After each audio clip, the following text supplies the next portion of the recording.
Bismillahirrahmanirrahim. Assalamualaikum warahmatullahi wabarakatuh. Terima kasih bapa serta anak-anak dan para pencinta ilmu sekalian.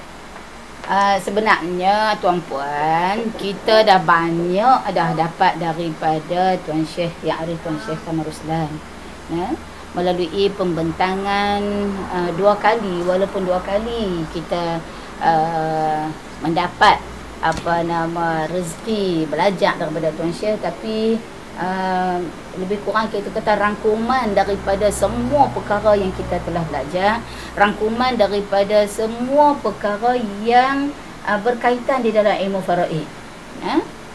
Cuma mungkin kita sekadar buat pengulangan kepada mereka yang masih baru. Seperti mana yang saya sebut dah, memang kita dah ada sampai 20 siri dah, tetapi orang yang ramai juga yang baru masuk. Kalau nak ulang daripada awal agak penat lah kan. Tetapi kita akan cuba menyentuh beberapa perkara yang sebagai peringatan, sebagai mungkin kalau yang dah tahu dia sebagai pengulangan. Jadi pengulangan itu akan kita kata mengukuhkan lagi ingatan, insya-Allah. Jadi apabila bercakap tentang faraid ini, perkara pertama yang berkaitan dengan faraid ialah apabila berlakunya kematian. Maknanya nak bahagia harta apa semua ni kita tak boleh kira lagi masa kita hidup ni. Sebab kita duk kira kalau kata kawan ni mati, bolehlah hak tu bukannya kita kata hak tu melalui belajar, tapi pasal apa kita tak boleh kira? Pasal kita bukan tahu aku siapa mati dulu. Kan? Maknanya kita bukan tahu siapa mati dulu di antara kita. Jadi yang sebenar-benarnya untuk dikira tentang harta, tentang faraid ni ialah apabila berlakunya kematian. Tetapi kita kena ingat, apabila berlakunya kematian bukan terus kita akan berkira bab faraid. Tentang kita nak kira bab harta pusaka terus dah. Kita kena melalui beberapa proses dahulu. Iaitu apabila berlakunya kematian, yang pertama kita kena fikir nak uruskan jenazah dulu. Kita kena fikir nak uruskan jenazah dulu. Walaupun memang sebenarnya kita pernah dengar cerita, jenazah masih lagi di dalam rumah.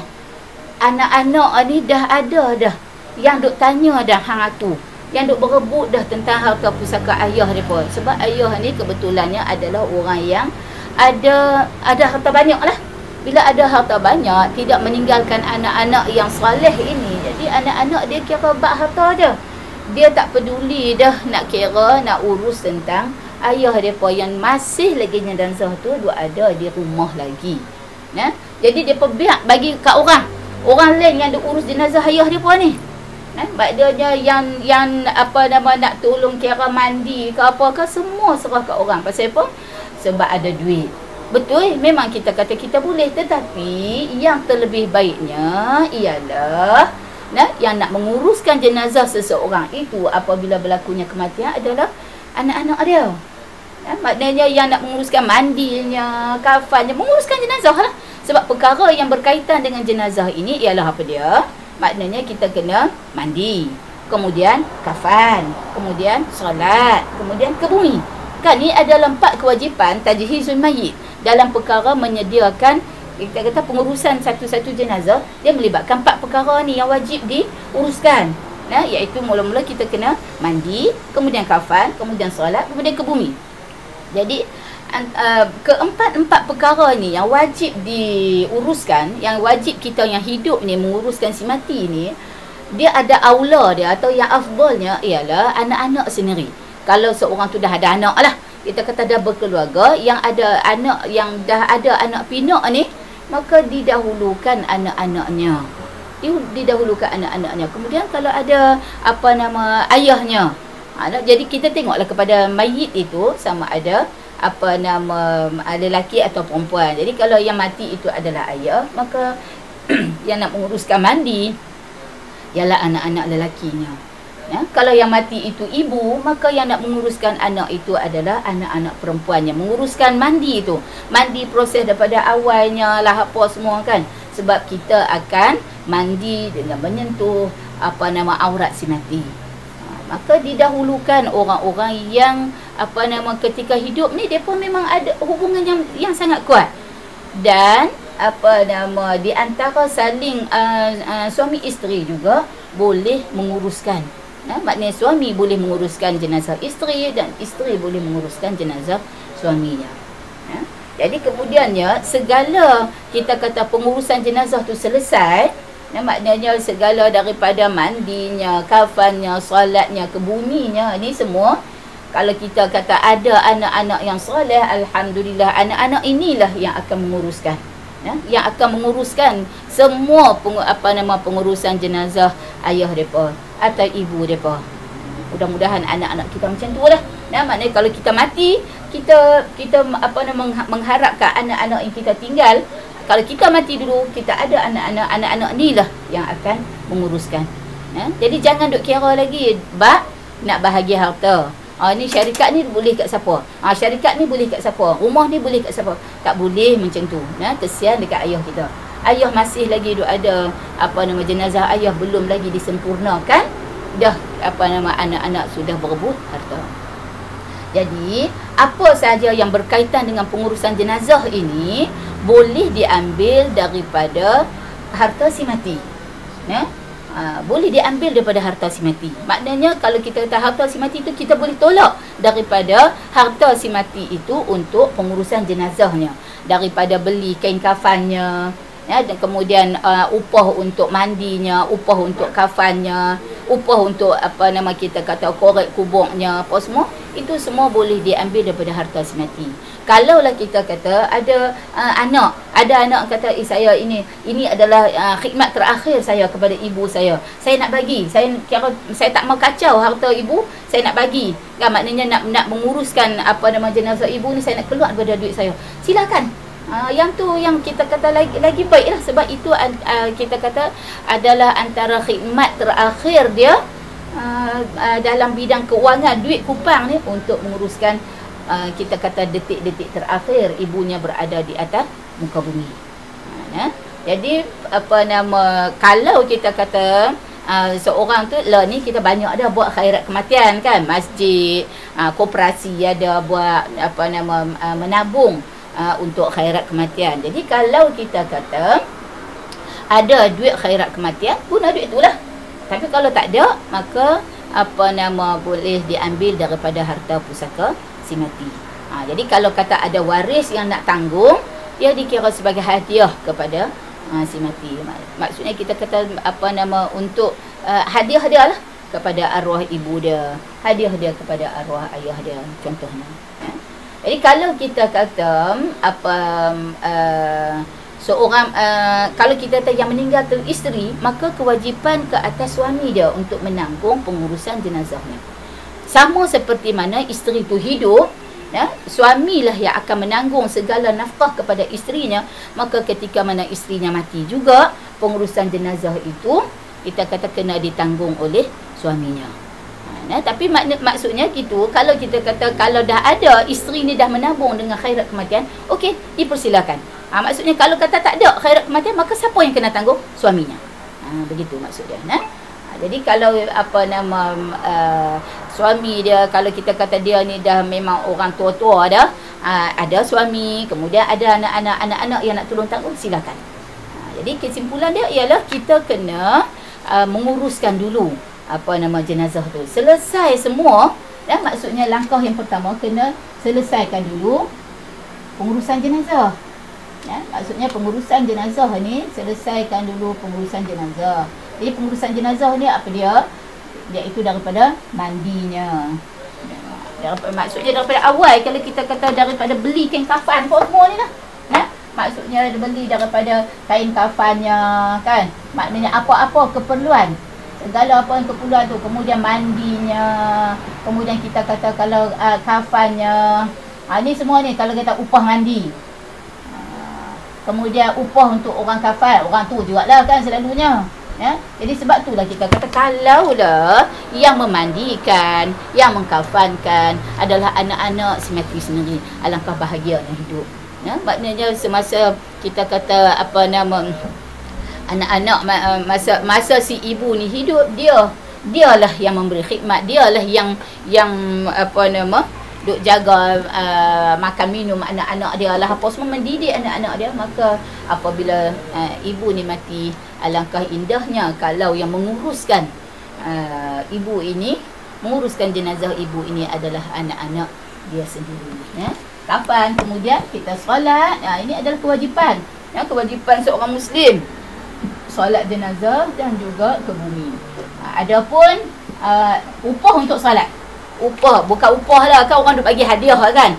Hadiah untuk orang solat jenazah ini tidak termasuk di dalam kewajipan yang, atau kita kata nak ambil daripada harta si mati.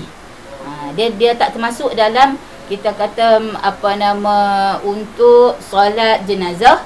Lah ni orang kita ramai dah, masyarakat kita dah celik banyak dah. Maknanya tidak kita kata tidak merasa apa nama, tidak mewajibkan. Dulu-dulu kita pasien wajib kan.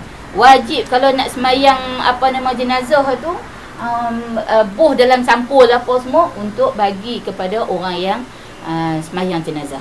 Sedangkan dia sebenarnya tidak wajib untuk memberi, kita kata, iyalah orang semayang jenazah ni adalah satu kewajipan kita.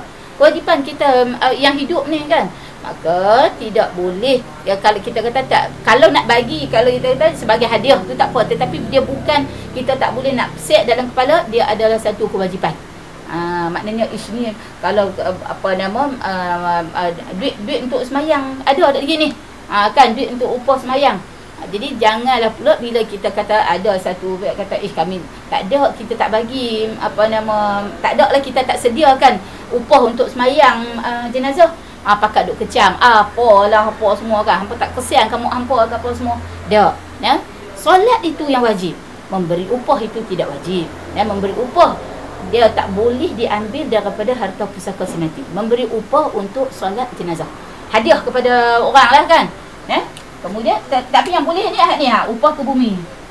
Ni termasuk. Maknanya upah mandi, upah kafan, upah ke bumi daripada korek liang lahatnya, sehinggalah kita kata apa nama, menguburkannya, mengubumikannya. Upah itu boleh diambil daripada harta si mati. Dan apa nama, yang inilah yang kita kata di antara khidmat terakhir kita sebagai anak jika yang meninggal itu adalah ibu atau ayah kita. Tak ada dah, waktu lain tak ada dah kita nak pegang jenazah mak kita. Kita nak pegang jenazah ayah kita, waktu tu dah. Maknanya kepada anak-anak lelaki lah. Anak perempuan, orang perempuan dia tak masuk dalam tu. Maksudnya tidak dikira sebagai apa nama untuk anak perempuan buat juga ini. Anak perempuan hantar pi dekat apa nama kubur tu, tengok tu tak apalah. Tapi nak ke bumi apa semua ni anak lelaki. Anak lelaki buat apa, kita kata kita ada anak lelaki yang ramai kan, berderet anak lelaki kita, tapi yang buat semua ni orang lain belakang. Yang mandi orang lain, yang kafan orang lain, yang kubur semua orang lain. Anak-anak duk macam tu saja tengok. Apa cerita macam ni? Jadi kita tak mau lagu tu. Sedih kita tengok kan, kalau kita kata ya Allah, kalaulah ayah dengan ibu kita masa depa mati tu kan, kalau boleh bercakap dah, awaklah sampai hatinya hampa. Kan sampai hatinya biar dulu ni. Jadi maknanya itu adalah apa nama di antara perkara yang merupakan khidmat terakhir kita kepada ayah dan ibu kita. Nak memegang jenazah depa kan, nak memegang apa nama jenazah mereka untuk kali terakhir. Itulah khidmat kita yang kali terakhir semasa kita kata depa duduk di apa nama, maknanya nak berpisah alam, kita nak berpisah antara alam dunia dengan alam barzakh. Itulah khidmat terakhir kita. Jadi yang upah mandi, upah kafan, upah ke bumi, ini boleh diambil daripada harta si mati. Adapun talqin, nak kata kita silap jawab talqin ataupun apa nama, baca Quran. Kan ada setengah kan dia upah kan, dia upah talqin, dia upah baca Quran atas kubur, dia upah lah untuk satu tempoh berapa lama tu. Yang ni semua tidak boleh diambil daripada harta si mati. Yang ni maknanya kalau kita nak suruh ni, maknanya kita guna apa nama, duit yang lain lah. Apa nama kan ada talqin tu, imam baca talqin ke apa, maksudnya ambil lah sedekah daripada harta anak ke. Macam itulah maksudnya. Kalau daripada khairat kematian tak apa. Sebab khairat kematian ni dia kira semua sekali dah. Kan maksudnya kawan tu menabung khairat kematian untuk kita katalah untuk pengurusan jenazah tu adalah 3,000. Maka semua tu boleh. Tapi maksud kita kalau nak ambil daripada harta pusaka. Khairat kematian, duit khairat kematian tidak boleh menjadi harta pusaka. Yang tu kita kena ingat. Duit khairat kematian si mati yang dia menabung semasa hidup dia, selepas dia mati, memang untuk menguruskan jenazah dia. Bukan menjadi harta pusaka yang boleh difaraidkan. Yang kita nak kira sekali harta tu untuk kita faraidkan. Jadi sebab tu kalau kita kata si mati dah ada menabung di dalam khairat kematian, maka hak segala hak ni semua gunalah. Kalau kita kata nak talqinnya kena ada sedekah sikit kan, bagi hadiah sikit kepada orang yang baca talqin, yang baca Quran dan apa semua, yang tu boleh digunakan. Tetapi maksud kita nak sebut tentang harta pusaka si mati jika kalau kita kata kawan tu tak ada menabung khairat kematian. Maka bila seorang itu tidak menabung khairat kematian, harta pusaka dia yang boleh diambil untuk menguruskan jenazah dia, untuk kita kata bayar upah orang menguruskan jenazah dia, hanyalah untuk upah mandi, upah kafan dan upah ke bumi sahaja. Solat tidak termasuk. Solat maksudnya tidak termasuk. Solat wajib tapi upah tu kita kata hadiah ke apa kan, hadiah untuk solat jenazah tu. Jadi dia tidak termasuk di dalam pengiraan boleh diambil daripada harta si mati. Jadi kalau kata khairat kematian masuk semua lah. Okey. Kemudian yang ni perkara pertama. Kita dah tolak dah. Kita kata segala pengurusan jenazah harta si mati tu untuk menguruskan jenazah, barulah kita kata tak masuk faraid lagi. Tak kira lagi bahagi harta. Kena tengok pula maksudnya selepas daripada pengurusan jenazah, Ahmad,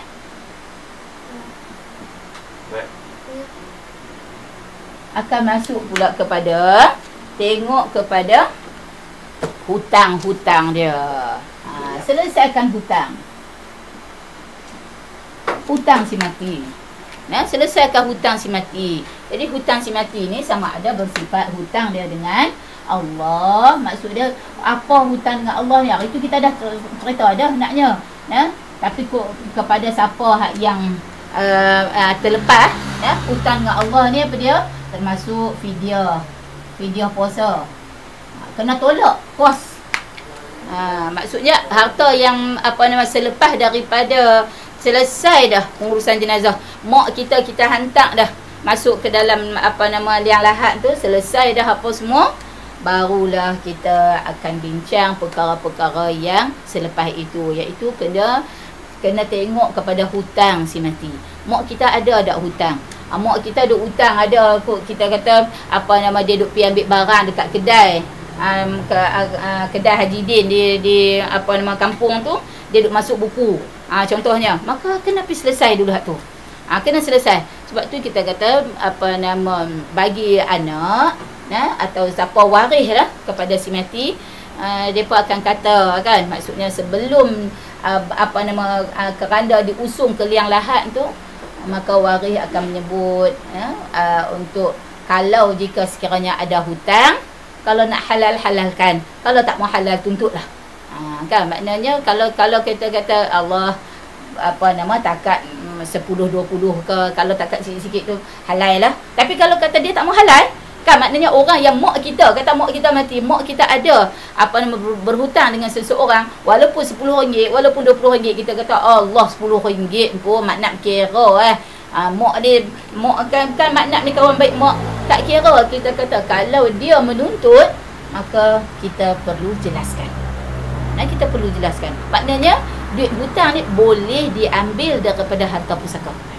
Jadi kalau lah kita kata takat sekupan dua tu, anak-anak kata Allah tak apa tak usah duk kira, tak apa mai abang bayar, mai bangah bayar, mai bancik bayar ke apa semua kan. Jadi silakan. Jadi maksudnya kita nak abang kata hutang, untuk melunaskan hutang dengan manusia, hutang si mati ni, maka boleh diambil daripada harta pusaka si mati. Jika sekiranya waris kata dia akan tolong jelaskan bukti cinta dia, khidmat dia kepada mak dia contohnya, maka silakan, boleh. Hutang dengan Allah ni contohnya ialah fidyah puasa. Jika sekiranya si mati ada meninggalkan puasa, jika si mati ada meninggalkan puasa dan tidak sempat qada, tak sempat qada puasa tersebut. Kita tahu kata mak kita sakit pada bulan Ramadan hari tu ni, mak kita tak puasa, tak boleh puasa pada bulan Ramadan, maka bayarlah fidyah. Dan lepas tu kita kata dan tak dan mak kita, maknanya kita kata sakit tu sakit bawa mati lah, maka anak-anak yang tinggal ini bayarlah, tolong bayarlah fidyah puasa mak. Jadi kalau kita kata adalah orang tanya lah, habis tu hak yang lepas-lepas lagu mana? Kalau mak kita ni, kita tahu mak kita ni adalah seorang yang salihah, hamba yang baik, hamba yang taat daripada muda dia. Dia ni kita kenal lah mak kita kan. Mak kita ni memang orang yang semayang bang lah, orang masjid lah, kita kata orang yang kuat agamanya. Maka kita mengambil kira bahawa mak kita ni tak tinggal puasa. Maknanya kalau dia tinggal, dia telah pun qada. Kecuali hadlah ni je. Pasal apa? Pasal dia sakit. Pasal dia sakit, maka kemudiannya sakit tu bawa mati, tak ada nak tinggal, tak ada nak qada puasa. Maka itu sajalah yang kita tolong bayar fidyah. Berapa hari? Kalau kita sebulan bulan Ramadan hari tu tak ada puasa, tinggal puasa dan tak ada qada, maka sebulan itulah. Jadi kalau kita kata, sebab itulah bagi kita yang masih hidup ni, sepatutnya kita kena selalu berpesan, selalu bagi tahu. Maknanya selepas pada Ramadan kan, maknanya kita kata ayah hari tu 2 hari tak puasa. Maknanya kena khabar ayah hari tu 2 hari tak puasa. Kan sebab puasa ni anak-anak tak tahu, mungkin kita kata masa tu ayah dia duduk sorang-sorang kan di rumah. Jadi anak-anak jauh, mak dah tak ada. Jadi ayah tu lah abang, ayah hari tu tinggal puasa 2 hari, ayah sakit perut ke, ayah apa ke. Jadi tolong habaq tu pasal apa? Sebab kalau berlaku apa-apa kepada ayah ni, anak-anak tahu dah bahawa ada ayah fidyah puasa kena bayar untuk ayah.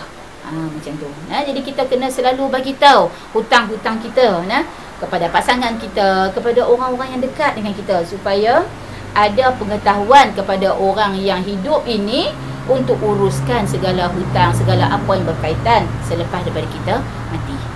Jadi kita kena habaq lah kan, maknanya hak tu bukan duit abang tu. Tentu tu abang tak ada hak tu duit ni begitu. Jadi maknanya kena habaq. Jadi abang ada hutang kat kawan ni, ada macam tu kan. Maknanya ada selesai dah lah apa semua. Jadi ada lagi hak tak selesai, banyak ni. Jadi kalau kata apa-apa berlaku, tolong ambil, bawa keluar duit abang, kata sekian-sekian. Jadi maksudnya si isteri ini tahu suami dia berhutang dengan siapa. Anak-anak tahu mak ayah mereka ada hutang dengan siapa. Maka hutang itu perlu diselesaikan dulu. Maknanya selepas daripada selesai pengurusan jenazah, tengok dulu hutang-hutang si mati. Di antara hutang si mati dengan Allah ni, maksudnya kalau kata badal haji. Kalau kata badal haji dan umrah, sebab selalu kalau bila buat haji, dia memang akan buat umrah sekali. Jadi kalaulah si mati semasa meninggal itu belum lagi tunaikan haji, maka dia dikira terhutang dengan Allah Subhanahu Wa Taala. Kecuali kalau dia ni memang orang yang tak mampu, duit kupang dia kan, dia memang orang yang tak mampu, duit kupang. Kalau kita kata nak pergi haji ni kurang-kurang 10,000 lah contohnya, Allah hidup dia pun kaih pagi makan pagi maksudnya kan. Jadi dia hidup dia ni maksudnya sari-sari dalam kehidupan dia ni cukup untuk makan minum anak bini dia, begitu je lah, tak ada lebihan.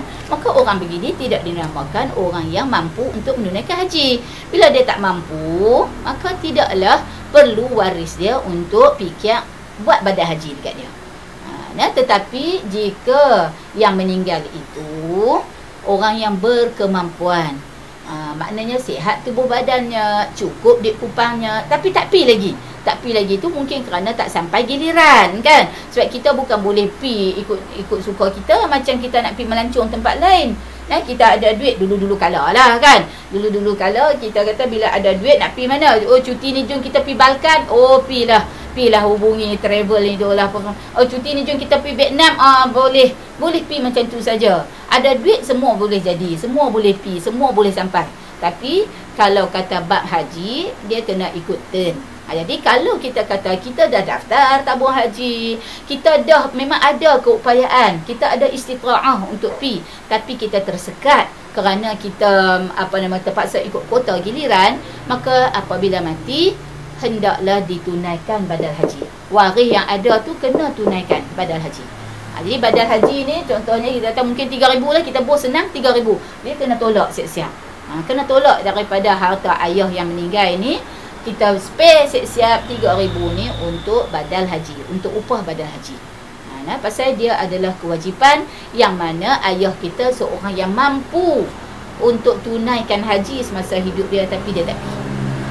Hatta kita kata kalau kata dia tak daftar apa pun, kan dia ada duit, sihat tubuh badan, tapi tak daftar, lagilah. Maksudnya maknanya memang kena ada lah. Kena ada anak-anak tolak ni daripada harta semati untuk tunaikan badal haji. Kemudian kita kena tengok juga zakat. Jika zakat ini dah cukup haul, zakat dia ada syarat dia.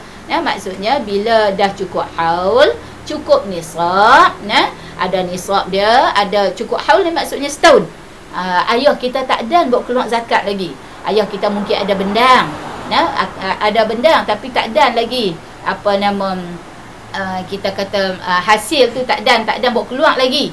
Kan maknanya maka kita kata hasil yang dia dapat tu tak dan buat keluar zakat lagi, maka kena potong, kena tolak daripada harta dia. Buat keluar siap-siap. Ini adalah untuk membersihkan harta ayah supaya tak tertanggung ayah kita. Kita nak seronok-seronok suka nak bahagi harta ayah, sedangkan ayah tertanggung dosa dia. Ayah kita terlekat di alam barzakh ni pasal apa? Sebab tak tunaikan hak kewajipan dia, tak potong untuk zakat dia. Jadi kalau ada ayah kita dah cukup nisab, cukup nisab lah. Bukan saya kata kena terus ni kan. Maknanya ada nisab dia. Ada nisab dia, ada haul dia. Jadi kalau kata zakat pendapatan apa semua ni, dia kena mengikut harga emas masa. Harga emas masa lebih kurang lah kita kata belas-belas ribu. Katalah 15,000. Ini 15,000 tu bukan kena buat keluar zakat 15,000. Simpanan. Apa lah ni? Lah ni. Tu contoh lah kan. Maknanya kalau lah ni kita kata untuk cukup nisab, nak dikira cukup nisab untuk keluar zakat tu adalah 21,000. Sebab dia ikut harga emas masa. Jadi kalau lah 21,000, 21,000 ni bukan kata kena tolak 21,000 ke tak. Maksud dia 21,000 ni adalah nisab yang cukup untuk ayah kita buat keluar zakat. Jadi kalau kita tengok dalam simpanan ayah ada 21,000, sekurang-kurangnya 21,000, maknanya simpanan itu kena buat keluar zakat. Tolak dulu hak tu. Maksud dia lagu tu. Kena tolak berapa? Kena tolak 2.5% daripada kalau kita kata yang cukup nisab tadilah. Kalau yang cukup nisab tadi, kalau lah dikatakan cukup nisab itu adalah RM 20K, maka kena tolaklah 20K. Kena tolak 2.5 tu. Bukan tolak 20K tu. Kena tolak bilangan ataupun kita kata kadar zakat yang wajib kepada ayah kita tunaikan, tapi ayah tak ada nak tunai. Maknanya kita kata tengok-tengok dalam simpanan bank ayah ada 100,000. 100,000 balik sana cukup lah. Sebab kita kata sekurang-kurangnya adalah 20,000. Hak ni yang ni kena rujuk pejabat zakat. Nisab dia kena rujuk pejabat zakat sebab dia adalah harga semasa. Harga emas mengikut harga emas semasa. Berapa? 85 gram 85 gram. Dia harga sama dengan 85 gram harga emas. Ni. Untuk kita kata nisab. Yang kata cukup nisab ni adalah bersamaan dengan harga 85 gram harga emas semasa. Jadi kalau kita kata masa harga emas meninggal tu harga emas tinggilah. Kalau masa tu harga emas rendah lah. Kita tengok maksudnya untuk tengok kepada harta ayah kita cukup nisab untuk kita keluarkan zakat. Jadi kalau kita kata maksud dia, kalau harta ayah, kalaulah dikatakan cukup nisab itu adalah 20,000, harta ayah ada 10,000 saja, maka tak perlulah tolak. Macam tu maksud dia. Tak perlulah tolak zakat daripada harta ayah. Pasal apa? Harta ayah 10,000 tu tidak cukup pun nisab. Yang kalau kena berkeluar zakat ni apabila cukup nisab, cukup haul dia. Okay. Jadi kalau kita kata apa lagi yang berkaitan dengan hak Allah ni, iaitu nazar. Contoh dia, ayah kita bernazar tetapi tidak sempat ditunaikan. Kan ayah kita bernazar tapi tidak sempat ditunaikan, maka kena tolak daripada harta pusaka ayah untuk tunaikan nazar ayah. Contoh dia, ayah bernazar untuk, ayah kata dekat anak dia, abang, kalau abang lulus elok ni, kalau SPM straight A, abah akan bagi hadiah 3,000. Contohnya lah kan. Atau abah akan bawa abang pergi umrah. Kan maknanya itu ayah nazar, abah nazar. Dia kata tu dah, abah nazar untuk buat sekian-sekian, abah nazar untuk sedekah sekian-sekian. Maknanya disebut tu, bila sebut kata nazar, maka dia adalah janji kita dengan Allah Subhanahu Wa Taala. Bila janji kita dengan Allah, bila kita belum tunaikan, kita tak sempat tunaikan, maka dia termasuk di dalam kiraan hutang. Jadi kalau ada nazar yang belum ditunaikan, maka kena ambil daripada bahagian harta pusaka si mati untuk tunaikan nazar dia. Ya kan? Jadi mungkinlah ada satu nazar yang, sebab itulah kita kata kita ni kena selalu doa bak lah kan. Maksudnya kita kalau kita bernazar ke apa, kita kena bagi tahu kepada orang sekeliling yang kita kata hak duk ada sekeliling kita lah, isteri kita, suami kita, anak kita ke apa semua, supaya kan maksudnya kalau berlaku apa-apa kepada kita, maka nazar itu wajib ditunaikan. Wajib ditunaikan. Nazar yang kena tolak ni adalah nazar yang berbentuk duit kupang lah. Kan kalau dia kata abah bernazar untuk, kalau kata abah sembuh daripada penyakit ni, contohnya abah nak buat kenduri kepada rumah anak yatim tu, contohnya kan abah nazar lah kalau abah akan buat kenduri di rumah anak yatim tu. Tiba-tiba tak dan kan, abah dah mati, abah mati, jadi abah sembuh tapi abah tak ada. Sebab bila abah kait kan, kalau abah sembuh, jadi kalau kata mati, kalau kita kata sakit tu bawa mati, maka maknanya abah tak sembuh. Jadi nazar tu tak apalah, tak perlu ditunaikan. Tapi kalau bila dia kait, kalau abah sembuh, abah nak buat kenduri sekian-sekian, maka bila dah abah sembuh tapi nazar itu belum sempat ditunaikan, kewajipan kepada anak-anak lah untuk menunaikan nazar si mati. Kemudian apa lagi yang berkenaan dengan hutang kepada Allah ni kot, fidyah puasa, badal, zakat, nazar. Okey. Kemudian kita kena selesaikan hak ni, kena tolak, kemudian kita kena selesaikanlah hutang-hutang dengan manusia. Selesai yang ni, barulah kita kata langkah seterusnya. Langkah seterusnya kita tengok adakah wasiat. Ada tak ayah kita wasiat? Ada tak ayah kita wasiat sesuatu? Jadi bila ayah wasiat sesuatu daripada harta ayah, maka wajib kita dahulukan. Wajib kita dahulukan sebelum apa? Sebelum pembahagian harta pusaka. Maknanya kira hutang, kemudian kira wasiat. Sebab wasiat ini dilaksanakan selepas kematian.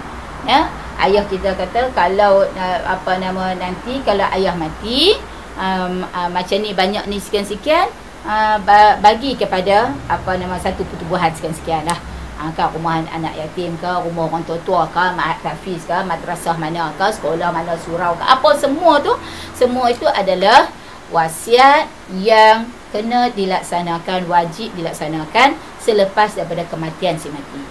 Wasiat ini hukumnya sunat, berwasiat itu hukumnya sunat, tetapi melaksanakannya adalah wajib. Makna melaksanakan tu adalah wajib kepada waris yang tinggal. Jadi bila waris yang tinggal, dia tahu kata ayah dia wasiat sekian-sekian, maka kena laksanakan wasiat tersebut. Apatah lagi kita kata wasiat itu adalah berkaitan duit kupang, yang melibatkan keuangan. Wasiat kalau takat pesan macam tu saja. Ni ayah nanti tengoklah bila ayah mati, jaga mak elok-elok, kan. Tapi tengok tok lah apa semua, kan. Jadi yang tu wasiat yang tidak membabitkan keuangan. Kecuali lah kalau ayah dia kata kan, nanti kalau ayah mati ni dekat tok tu kena bagi macam ni sekian-sekian. Itu kena maksudnya apabila membabitkan sejumlah wang, menyebut amount tertentu, menyebut amount tertentu yang melibatkan duit ni, maka perlu dilaksanakan terlebih dahulu. Dan kita dah belajar dulu, wasiat ini tak boleh lebih daripada 1/3 harta. 1/3 harta si mati. Dan kalau lebih, kalau bila kita kata selepas tolak hutang dia dah wasiat, dia wasiat tu tanpa dia tak kira hutang dia berapa. Baki tu tengok wasiat dia lebih daripada jumlah harta yang tinggal, lebih daripada 1/3 jumlah harta yang tinggal, maka kita dah ada cara itu, kan. Kita dah belajar macam mana kita nak buat. Maknanya kalau kita kata ambil persetujuan waris, bila kita dah tengok harta ayah yang selepas daripada tolak pengurusan jenazah, tolak hutang-hutang ayah, kemudian tengok ayah ada wasiat sesuatu, ayah ada wasiat amount tertentu, tetapi bila kita kira-kira tengok dengan harta yang tinggal, baki harta yang tinggal selepas ditolak pengurusan jenazah, selepas ditolak hutang, baki itu tak sampai apa yang ayah wasiatkan tu melebihi daripada 1/3 harta ayah. Kalau kita buat senang macam ni lah, kalau kita kata 60,000, kan, maknanya 1/3 adalah 20,000. Tiba-tiba, kan, ayah duit asal duit adalah 60,000. Contohnya duit ayah, kan, ada 60,000, tapi kita tolak rupanya tinggal 15,000. Tiba-tiba ayah pula pi wasiat. 1/3 ni sepatutnya 20,000. Kan, 20,000 je. Ayah pi wasiat lebih daripada tu, lebih pada 20,000. Duit tinggal sikit. Bila duit sikit, ayah wasiat banyak, lebih pada 1/3 harta. Kita dah belajar dah dulu macam mana cara nak buat, iaitu kita minta persetujuan waris dulu. Kalau waris semua setuju, okey, kita laksanakan wasiat ayah. Kan, walaupun ayah harta yang ada ni tak banyak, dan ayah ada berwasiat, kan, untuk bagi amount sekian-sekian, tapi dah lebih dah sebenarnya. Tapi atas dasar kita nak melaksanakan, nak menunaikan tanggungjawab kita sebagai anak, ini adalah di antara khidmat kita kepada ayah kita, ayah yang telah lama dah berkorban untuk kita. Bila ayah wasiat, kita jomlah kita laksanakan wasiat ayah. Maka kita, kalau semua yang bersetuju, waris yang tinggal yang berhak untuk mewarisi harta itu setuju semuanya, maka kita buatlah, kita laksanakanlah, walaupun wasiat itu lebih daripada 1/3. Tetapi maknanya persetujuan tu diambil daripada siapa? Persetujuan itu diambil daripada waris yang berhak untuk mendapat harta pusaka si mati. Kan? Jadi kalau kita kata ada si mati meninggalkan isteri, dia meninggalkan anak lelaki, dia meninggalkan anak perempuan, dia meninggalkan ibu ayah 5 orang ni, cukuplah. Hak ni adalah waris utama. Dia tak payah tanyalah Pak Long tu. Pak Long ni siapa dia? Abang kepada ayah kita. Jangan pula lah Pak Long, Pak Ngah lah apa semua duk main masuk campur. Tak boleh ni. Kan wasiat mana boleh lah apa semua. Tak boleh macam ni. Hampa kena buat macam ni. Dah, yang ni adalah wasiat hanya yang boleh memberi persetujuan, redha tak redha. Tak boleh Pak Long kata Pak Long tak suka, Pak Long tak boleh, tak setuju macam ni. Dah, Pak Long tu siapa dia? Kan Pak Long bukan ahli yang buat hak berhak pun. Maksudnya bukan waris yang berhak untuk mewarisi harta si mati. Jadi apabila berlaku wasiat melebihi harta 1/3 daripada harta si mati, dia kena ada jalan kira dia. Kan, kita dah belajar dah itu, kena tengok kalau semua setuju laksanakan. Tapi kalau semua tak setuju pun kita kira itu. Tapi kalau ada setengah bahagian, setengah setuju, setengah tak setuju, anak ramai, kan, anak ramai, anak ada 8 orang. 4 orang setuju, 4 orang tak setuju. Maka kena ada cara-cara kira dia. Hak setuju macam ni, kita kira bahagian hak setuju. Hak tak setuju macam ni, bahagilah ikut apa yang mereka nak. Jadi kita tak boleh kata hak orang yang tak setuju tu kata mana boleh. Sebab bila kita kata wasiat melebihi 1/3 harta si mati, wasiat asal-asal dia tak boleh lebih dari 1/3. Maksudnya apa dia? Ada lagi 2/3 untuk faraid. Kan? Maksudnya dia bila dia kata tak boleh, maksimum untuk wasiat adalah 1/3 harta si mati. Maka sebenarnya adalah lagi 2/3 untuk difaraidkan. Jadi bila kita kata si mati menyebut satu amount yang melebihi daripada 1/3, bermakna apa? Dia akan mengurangkan harta untuk difaraidkan. Yang tu punca dia. Maknanya dia akan mengurangkan harta yang baki harta untuk difaraidkan. Maka sebab itulah kita kata orang yang berhak mendapat lebihan 2/3 ni, hak untuk difaraidkan tu selepas tolak hutang, selepas tolak wasiat, 2/3 ni kita kena tanya persetujuan orang yang berhak mendapat sahaja. Sebab tu kita tak boleh tanya orang lain, tak boleh orang lain hak nak masuk campur. Dan apabila depa tak bersetuju, tak bersetuju tu adalah hak depa. Tak bersetuju apa? Tak setuju untuk laksanakan wasiat ayah, sebab ayah sebut wasiat itu lebih dah daripada 1/3. Maka kita tak boleh kata awak hang tamak sangat ni. Kan? Awak hang tamak sangat dah ayah hang wasiat lagu tu lah apa semua. Tak boleh kita kata anak tu tamak. Pasal apa? Anak itu menuntut hak 2/3 ni. Kan? Sebab dia ada ayah patutnya wasiat tak lebih daripada 1/3.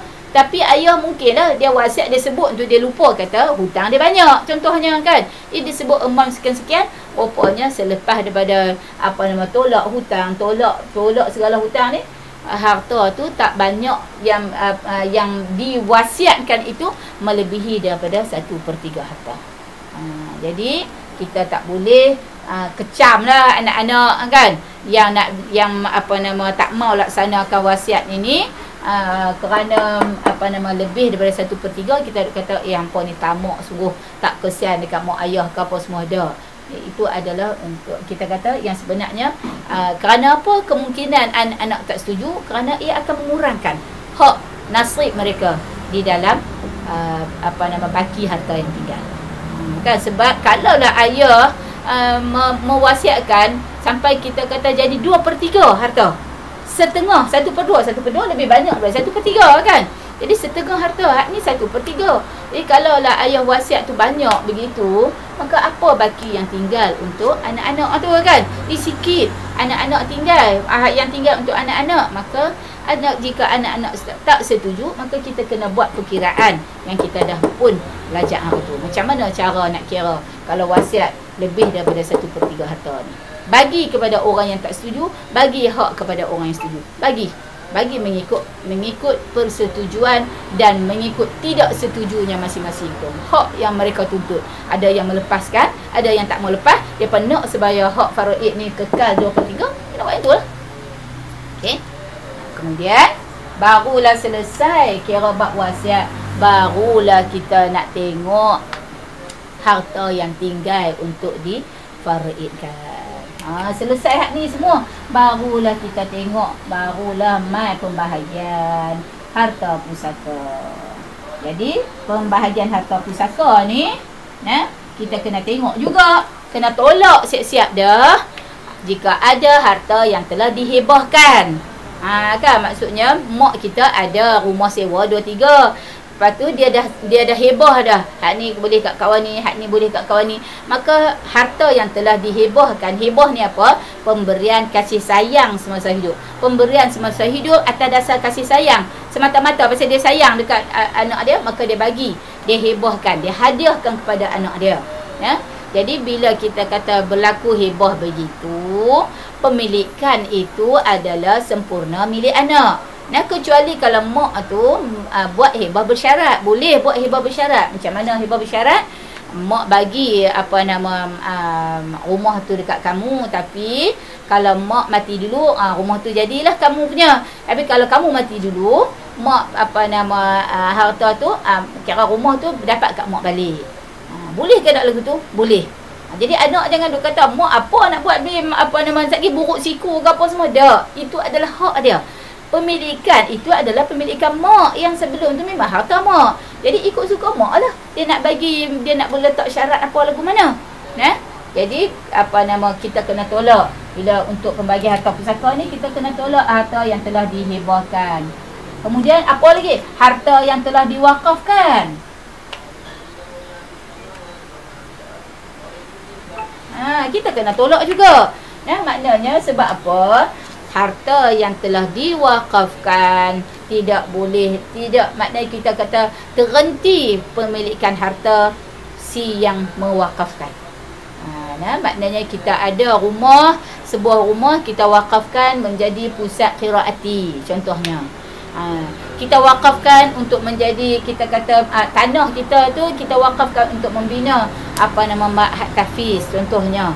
Jadi kita tak boleh nak tuntut waris yang tinggal selepas daripada mak mereka mati, mak yang mewakafkan dia mati, kita nak pergi ambil balik tanah ni. Oh, ni tanah mak aku punya. Dah. Sebab bila kata wakaf, dia telah terhenti pemilikan kita, kita telah serah pemilikan itu kepada satu pihak yang lain. Maka tidak ada lagi tuntutan daripada harta yang telah dihibahkan atau harta yang telah diwakafkan. Jadi kita kena tengok yang tu selesai semua. Maknanya tolak dah. Kawan ni kita tak boleh kacau dah. Tak boleh kacau dah hak tu. Pasal apa? Sebab hak tu dah dihibahkan atau hak tu telah diwakafkan. Barulah baki tu.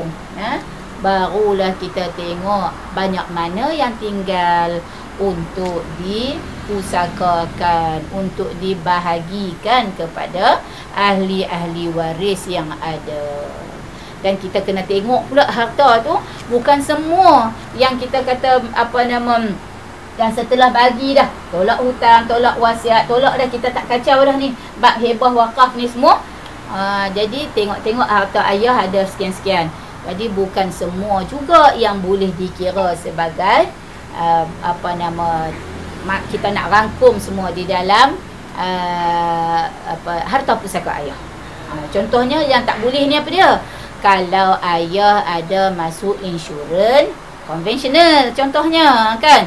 Jadi bila insurans konvensional ni dia tidak mengikut dia tidak patuh syariat. Dia tidak patuh syarak kan. Bila dia tak patuh syarak, maka potongan insurans dia tu, apa kumpulan yang dia kumpulkan di dalam insurans itu tidak boleh dikira termasuk di dalam harta pusaka. Harta pusaka kita kena pastikan dia adalah milik sempurna si mati, halal. Sebab tu kita pernah dah bagi contoh dulu kan. Kalau si mati dalam akaun dia ada jumlah sekian-sekian, tetapi kita tahu dia adalah hasil judi, dia adalah hasil dia edak dada, kan, dia adalah hasil dia jual ketum, tu semua tu benda-benda yang tak halal. Bila kata benda tu tak halal, maka urusan amount yang tersebut itu tidak boleh dikira, diambil kira sebagai harta pusaka. Dia kata, macam mana nak tahu? Tu pun tak tahu juga kan. Maksudnya kita katalah kalau dia ni main judi kan contohnya. Dia habaq dekat isteri dia menang loteri 100,000 contohnya. Jadi dia boh duit 100,000. Ada kita kata harta dia ada sebelum tu. Bila mati tengok-tengok dia ada dalam akaun dia 120,000. Maknanya kita tahu dah 100,000 hak menang loteri. Jadi rupanya 20,000 je hak yang hasil halal ni. 20,000 tu je lah. Jadi hak yang 100,000 hak tak halal ni buat apa? Ui banyak ni. Tak boleh kita faraid harta pusaka yang haram. Hukum dia tak boleh. Maka nak buat macam mana? Kita tak boleh nak dapat harta pusaka tu sedangkan amount dia banyak. Kita boleh guna untuk kepentingan awam yang tidak berkait dengan kita. Kepentingan awam ni contohnya apa dia? Maksudnya tak berkait, jangan bagi terus kat kita. Tak boleh, kita tak boleh terima. Kita sebagai pewaris ni tak boleh terima. Kepentingan awam ni contohnya apa? Dia bagi buat jalan. Jangan bagi buat masjid ni. Tak boleh. Jadi benda tu benda haram, tiba-tiba pergi bagi buat masjid. Anak-anak kata tak tahu nak bagi siapa, pergi bagi buat masjid. Allahu Akbar. Yang tu imam kan tahu kan. Jadi hak kita, hak waris ni lah tahu. Jadi jangan duk bagi duk buat nayar lagu tu. Jadi kita bagi kat masjid, masjid pun buatlah macam-macam lah apa semua, dapat harta daripada rupanya daripada sumber yang tak halal. Jadi duk raih pasal apa ni masjid lagi tak tahu bocor tadi, rupanya mungkin kerana dia datang daripada sumber yang tak halal, contohnya lah kan. Jadi kena pastikan kejujuran itu sangat penting, amanah itu sangat penting daripada anak-anak yang ditinggalkan ni. Jadi sebab itulah kita kata pentingnya ilmu. Pentingnya kita meninggalkan zuriat keturunan yang saleh, yang berilmu, supaya sampai kita mati pun perkara-perkara yang berkaitan dengan harta kita, perkara yang berkaitan dengan tinggalan kita, semua boleh diuruskan dengan baik. Mereka tahu halal haramnya. Jadi kalau kata kita tinggal zuriat keturunan yang lemah, zuriat keturunan yang tak tahu, ikut suka hang je, kan, pasal asal boleh makan, asal tengok duit banyak lah apa semua, kira syurus macam berdua je kan. Jadi hak ni semua mampu kita, kan. Jadi yang mak ayah duk di alam barzakh tu, anak-anak duk seronok suka ye, rupanya seronok suka tu tidak membawa apa-apa manfaat pun kepada mak ayah, bahkan membawa siksaan pula kepada mak ayah yang berada di alam barzakh. Mak ayah yang ada di alam barzakh mengharapkan doa, mengharapkan ada hadiah Fatihah, ada hadiah Yasin daripada anak-anak dia, ada hadiah doa daripada anak-anak yang ditinggalkan. Rupanya anak-anak menghantar racun sahaja, anak-anak hanya menghantar bala sahaja. Tidak ada langsung nak teringat nak hantar apa-apa semua. Tak ada lah doa lah apa semua, tak ada. Jadi amat malang lah. Kita kena ingat selalu hadis Nabi, idza mata ibnu Adam inqata'a amaluhu illa min salas. Apabila matinya seorang anak Adam, terputus segala amalannya melainkan 3 perkara. 3 perkara ni yang akan berterusan sampai kepada kita walaupun kita dah mati, kita berada di alam barzakh. Hak lain habis dah, solat kita tak habis dah, kita tak boleh buat dah. Solat ke, sedekah ke apa, habis dah, kita tak boleh buat dah. Sebab tu Nabi kata yang qata', terputus segala amalan kecuali 3 perkara ni. Apa dia? Sedekah jariah. Kan, sedekah yang kita buat semasa kita hidup dulu ni, sedekah jariah, sedekah yang berterusan. Apa maksud sedekah berterusan? Yang utamanya adalah wakaf. Sebab bila kita wakaf kan, pahala tu berterusan.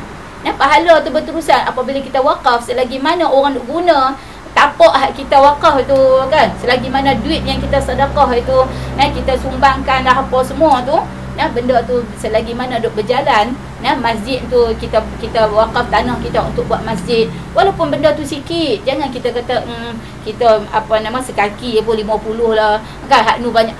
Takat mana hak kita ada, kita wakaf. Wakaf ini dia adalah sedekah yang jariah. Selagi mana orang duk guna apa yang hak kita wakafkan tu, selagi itulah, selama mana itulah kita yang duk alam barzakh akan menerima habuannya. Kita duk alam barzakh lebih lama tuan-puan daripada kita hidup atas dunia. Kan? Betul ya dah?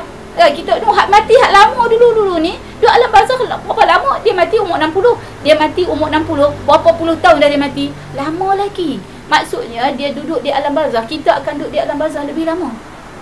Jadi kita usahalah untuk meninggalkan, untuk tak terputus amalan kita 3 perkara ni. Sedekah jariah, ilmun yuntafa' bihi, kita mengajak satu ilmu, kita memberikan satu ilmu yang boleh orang ambil manfaat. Jangan bagi ilmu yang membawa keburukan, yang membawa kerosakan. Selagi mana kita duk ajak ilmu tu, kawan tu duk aman, mampu kita. Kan, kita bagi ilmu apa dia? Ilmu penunduk suami contohnya kan. Orang mai duk habaq kat kita, duk mengadu kat kita, laki dia sekian-sekian apa semua. Loh, hang tak tahu ke? Jom maklum bawa hang. Maklum bawa hang pi jumpa Tok Chai, Tok Sami Siam lah apa semua. Pi duk bagi pebodoh suami dia. Maklum tu mati, suami ni bodoh pasal habis. Jenuh lah maklum tu duk terima tu. Ilmun yuntafa' bihi au waladun salih yad'u lah. Kan, doa daripada anak yang soleh. Kita mungkin tak banyak duit, mungkin tak banyak benda yang kita sedekah jariah.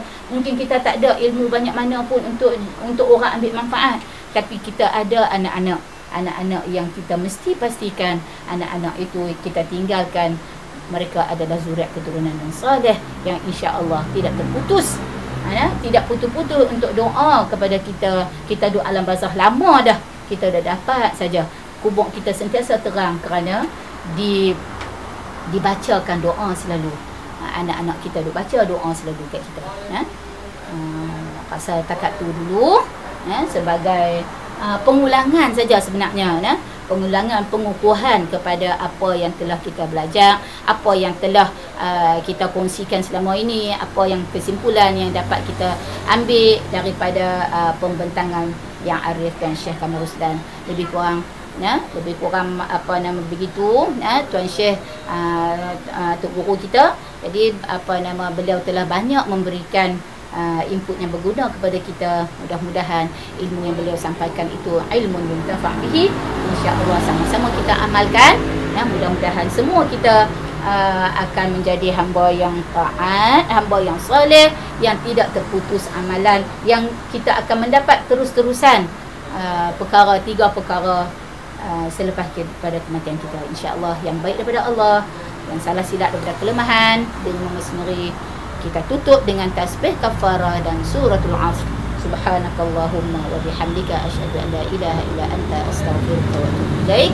Bismillahirrahmanirrahim. Wal 'asr innal insana lafi khusr illa alladhina amanu wa 'amilus shalihat wa tawassaw bil haqq wa tawassaw bis sabr. Assalamualaikum warahmatullahi wabarakatuh. Tuan-puan, esok lusa insya-Allah Jumaat Sabtu kita akan ada kuliah subuh daripada Tuan Syekh Yusuf Haji Ahmad.